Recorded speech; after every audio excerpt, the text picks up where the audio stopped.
El legado Sombra 2, Ecos del Tiempo, ambientada en el año 3079 por el Dr. Richard Alejandro Obispos.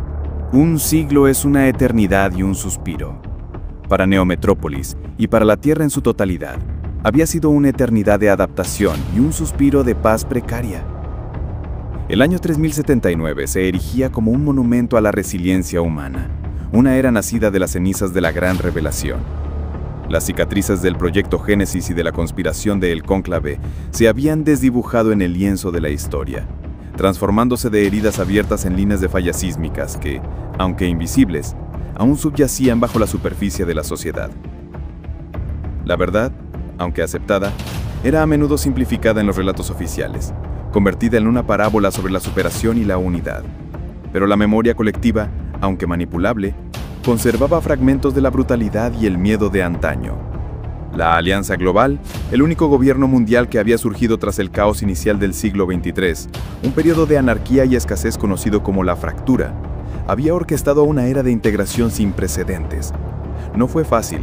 La coexistencia entre los humanos base y los evolucionados, aquellos con el ADN reescrito que les otorgaba habilidades psíquicas y físicas extraordinarias, había sido un camino tortuoso, lleno de prejuicios, miedos y choques culturales.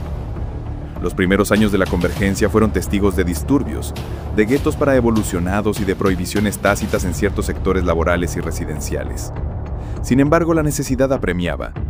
La amenaza de la extinción, o al menos de una guerra civil interespecies que aniquilaría lo poco que quedaba de la humanidad, había forzado la mano de los líderes mundiales. Se habían establecido los consejos de convergencia, donde representantes de ambas facciones deliberaban y legislaban, buscando un equilibrio. Cada distrito de Neometrópolis y de las megaciudades repartidas por el globo enviaba delegados. Las leyes se habían reescrito para proteger los derechos de los evolucionados, otorgándoles estatus de ciudadanos plenos, aunque la desconfianza persistía en los estratos más profundos de la sociedad. Las capacidades latentes que una vez fueron temidas, ahora eran, en muchos casos, valoradas y canalizadas para el bien común. Los telépatos más hábiles formaban parte de la red de comunicación neural, facilitando el diálogo global y previniendo conflictos antes de que escalaran. Los telequinéticos más potentes contribuían en la construcción de la esfera Dyson, el colosal anillo solar que se extendía alrededor del Sol para captar su energía, una obra de ingeniería que trascendía las generaciones. Los aquellos con agudeza sensorial mejorada, con la capacidad de percibir anomalías en el entorno a niveles subatómicos, eran esenciales en la supervisión de la infraestructura crítica y en la prevención de catástrofes.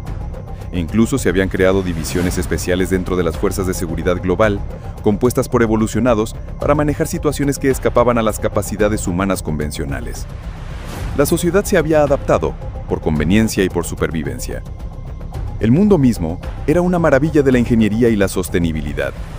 Las ciudades flotaban sobre campos de energía antigravedad, se extendían en complejos subterráneos de kilómetros de profundidad o se aferraban a los acantilados marinos en estructuras geodésicas luminosas, todas interconectadas por redes de transporte de energía limpia, como el Metro Magnético Global, MGM, que se movían a la velocidad del pensamiento, y los aerotransbordadores, que surcaban los cielos en silencio impulsados por propulsión de fusión fría. La atmósfera, purificada de las emisiones de carbono que habían plagado milenios anteriores, brillaba con una claridad prístina. Los gigantescos purificadores climáticos, torres de miles de metros de altura que aspiraban contaminantes y liberaban oxígeno puro, eran visibles desde cualquier punto del horizonte, un recordatorio constante del compromiso de la humanidad con la ecología. La energía, ahora exclusivamente limpia y renovable, provenía de la incipiente esfera Dyson, de granjas eólicas orbitales y de reactores de fusión en el núcleo de la Tierra. La inteligencia artificial omnipresente, IAO, una red neuronal global consciente, no solo gestionaba la logística y los recursos del planeta, desde la distribución de alimentos sintéticos hasta el control del tráfico aéreo, sino que también actuaba como un ojo imparcial en la aplicación de la ley y en la resolución de disputas. Su presencia ubicua proyectada en cada superficie interactiva, en cada dispositivo personal y en las mentes de los evolucionados a través de interfaces neuronales, era para muchos confortante, un garante de la justicia y la eficiencia. Para otros, sin embargo, era una jaula de oro, una vigilancia constante que rozaba la autocracia benevolente, donde la privacidad era una reliquia del pasado.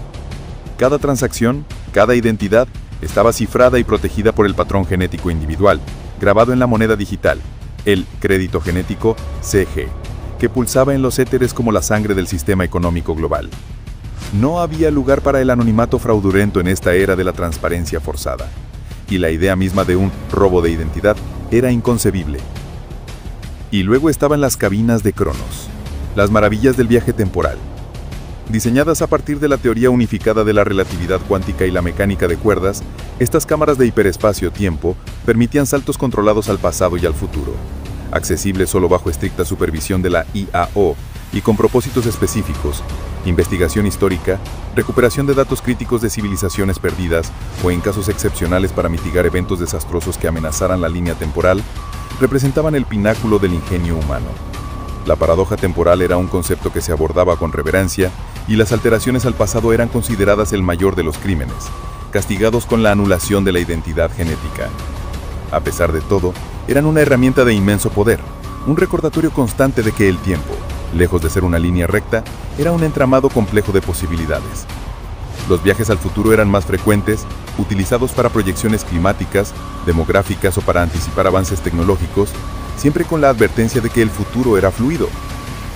Sin embargo, en este mundo de coexistencia forzada y progreso tecnológico deslumbrante, la sombra de la historia se alargaba.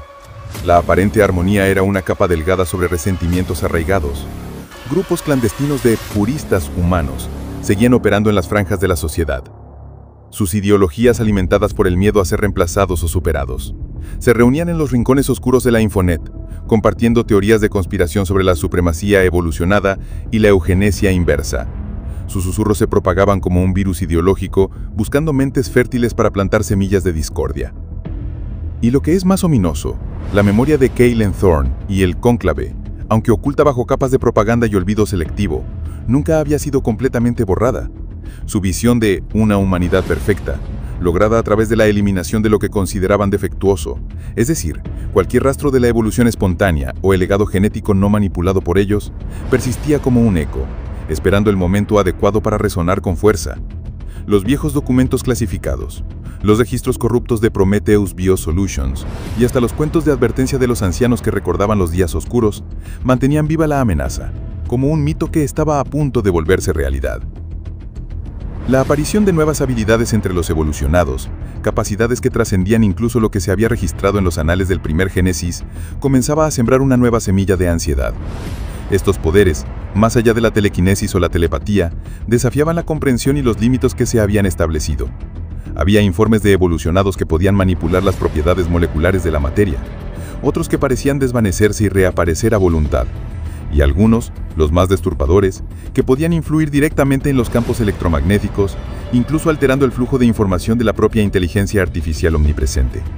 Eran signos de una evolución en constante aceleración, de un camino que nadie podía predecir y que ahora Caitlin Thorne, desde las sombras, pretendía controlar. Este era el mundo que estaba a punto de ser sacudido. Un mundo que creía haber superado sus mayores desafíos, que se complacía en su equilibrio frágil y su progreso tecnológico. Un mundo que estaba a punto de descubrir que el trabajo, que el verdadero legado del cónclave, no era una derrota, sino una siembra de caos, venganza y una nueva y aterradora definición de la humanidad, gestada en la oscuridad durante 100 años y lista para florecer en el 3079. El juego estaba a punto de comenzar de nuevo, con apuestas mucho más altas, y un adversario cuyo ingenio y crueldad solo habían sido perfeccionados con el tiempo. Un maestro de las sombras que había esperado su momento para reclamar el futuro.